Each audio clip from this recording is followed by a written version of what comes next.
Shalom anak-anakku kelas 9E. Kita bertemu kembali dalam pembelajaran jarak jauh SMP Negeri 20 Rongpulska Tetap Jaya. Apa kabar anak-anak? Semuanya sehat? Ya, kita akan masuk dalam pembelajaran mata pelajaran pendidikan agama Kristen dan budi pekerti, khususnya untuk anak-anakku kelas 9E. Pada minggu kelima atau pertemuan yang keempat, kita belajar tentang gereja yang bersaksi dan melayani di dunia. Apa saja yang harus kita pelajari anak-anak? Yaitu kita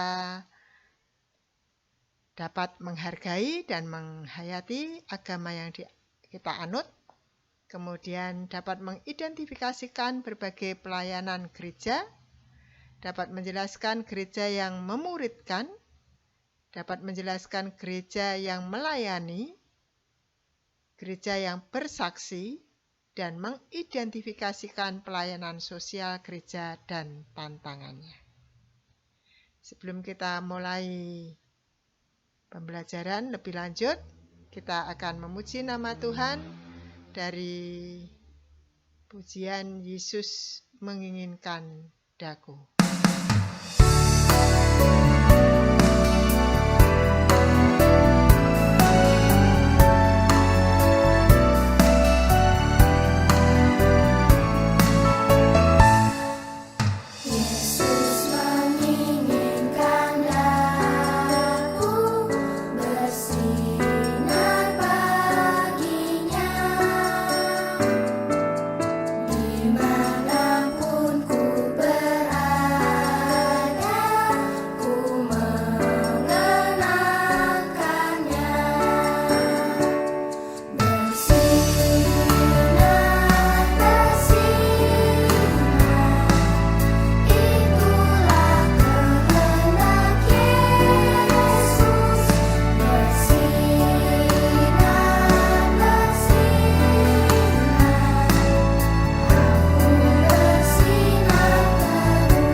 Mari kita berdoa anak-anak.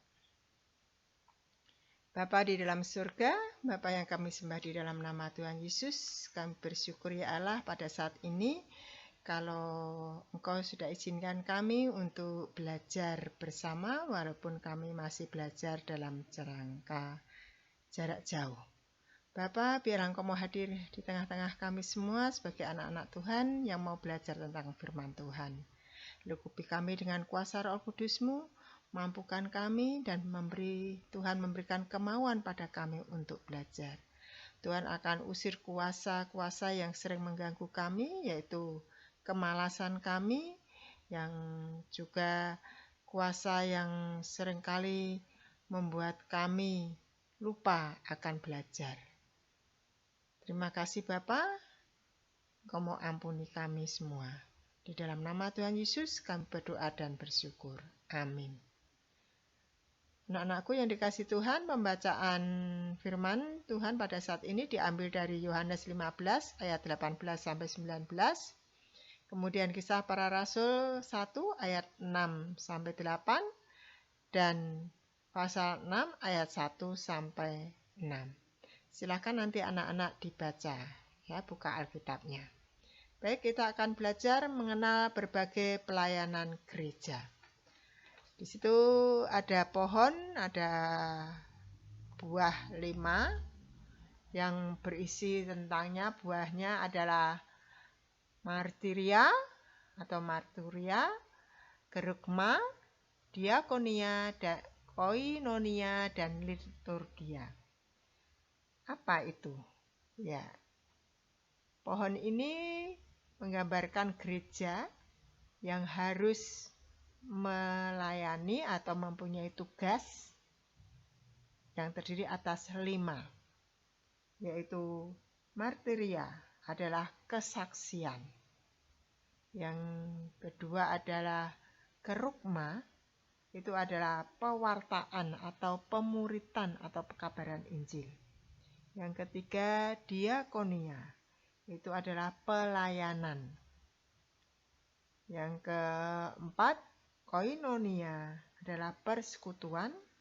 Dan yang terakhir liturgia adalah peribadahan atau tata ibadah gereja. Itulah tugas dari gereja.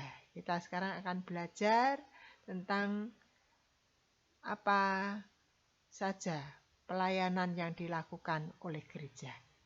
Gereja selain melayani dalam ibadah, gereja juga melayani masyarakat.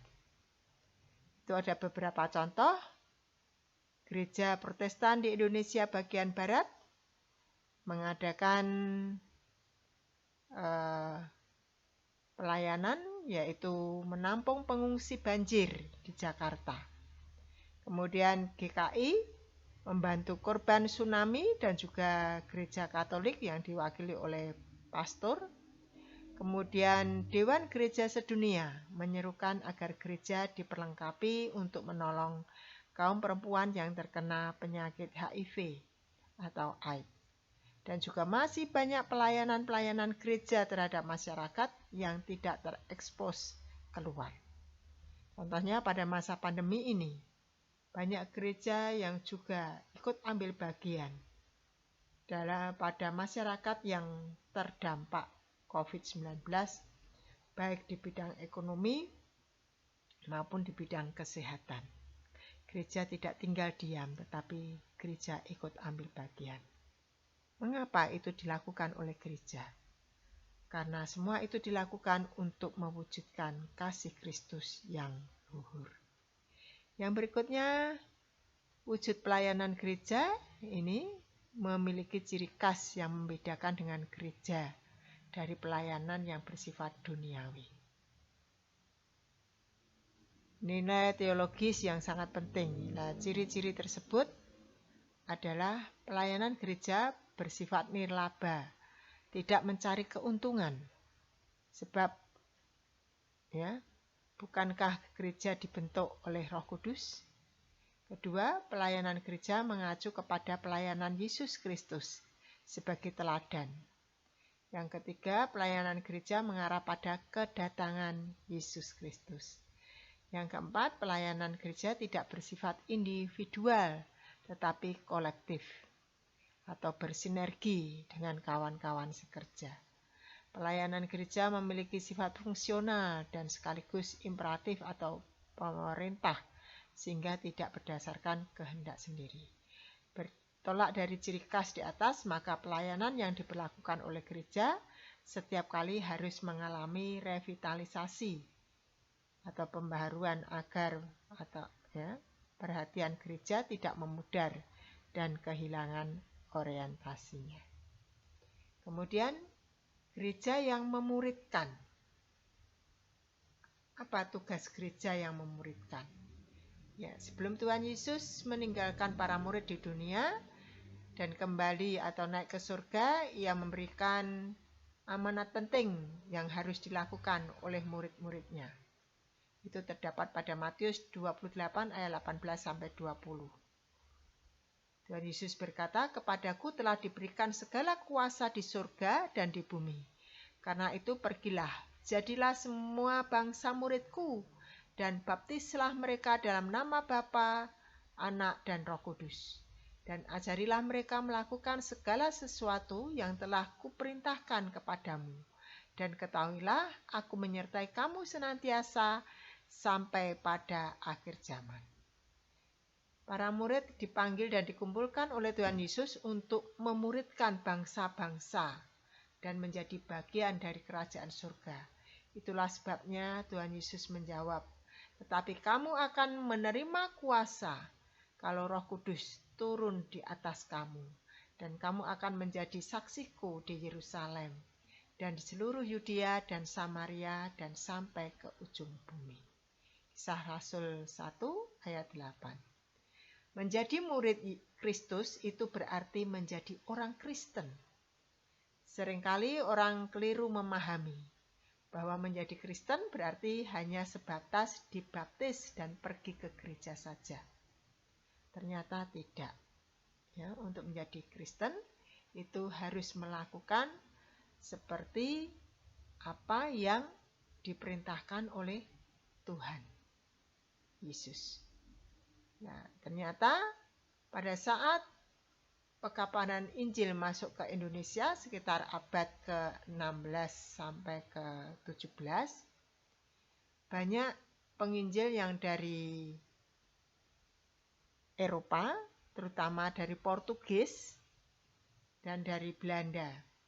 Nah, penginjil Portugis yang terkenal adalah Franciscus Xaverius yang berada di Ambon atau di Maluku. Dia banyak mengkristenkan orang-orang di sana.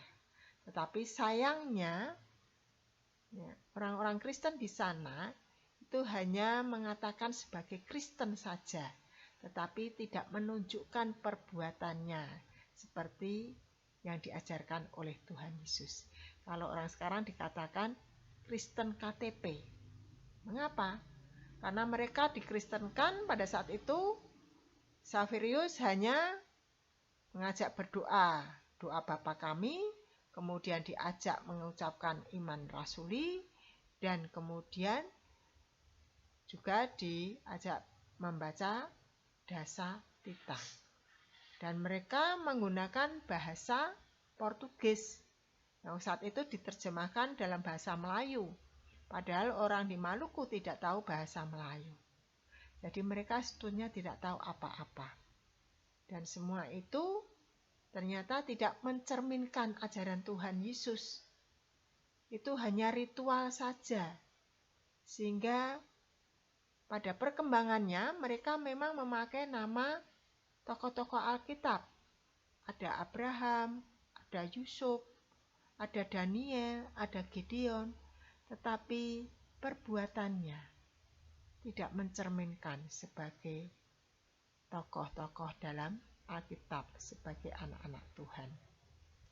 Itulah bisa dikatakan pemuritan yang kurang baik. Jadi, dan sampai sekarang ternyata itu masih terjadi.